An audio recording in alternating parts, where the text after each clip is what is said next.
Waalaikumsalam. Yang longkung dia Nabi ya. Jadi nabacu Nabi yang pertanyaan ini tentang masalah ibadat yang diurut dan pupuk kewajiban Allah, namun tanya terbawa kepada dosa sesuai dengan ayat Al-Quran, inna salata tanha anil fahsya'i wal munkar. Yang baca penjelasan dari Abia bahkan jika ketebaknya ada ibadat tapi terjerumus kepada dosa. Sekian, terima kasih. Ya. Jadi para ulama padung-padungbo pendapat tentang masalah akan tidurun na sembahyang na ibadat ana go ditegah daripada keji dan mungkar. Sebagian ulama menjawab bahwa yang gara-gara adanya belum sempurna di dalam melakukan ibadat-ibadat yang sehingga kalau ditegah adanya daripada keji dan mungkar. Tapi beda tinggalkan adanya. Jadi putra yang maksudkan inna salata tanha anil fahsya'i wal munkar, yang dimaksudkan as-salah itu adalah as-salah yang sempurna.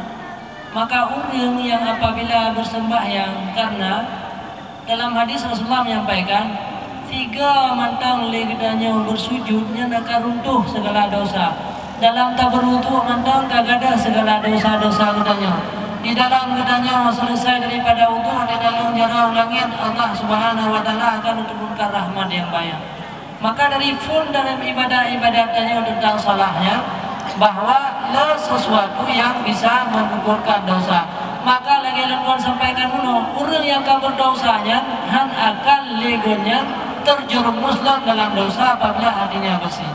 Maka sebagai jawaban pakantin hana itu gahlam, karena sembahyang gedanya golong sempurna tak puput barulah kewajiban, baru pulang modalnya golong sempurna. Biarpun demikian dalam hadisnya pernah Rasulullah menyampaikan tak tegah sih, kecewa sih saya.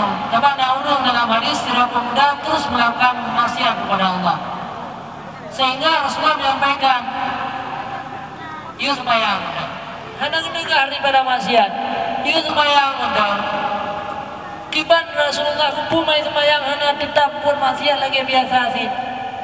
Innahu latanha, bahwa sungguh apa yang dia kerjakannya selagi akan bisa menegah mereka. Jadi apabila akan sempurna hingga Rasulullah nyan akan tertegah teroi daripada maksiat. Dari hadisnya membuktikan bahwa menguatkan pendapat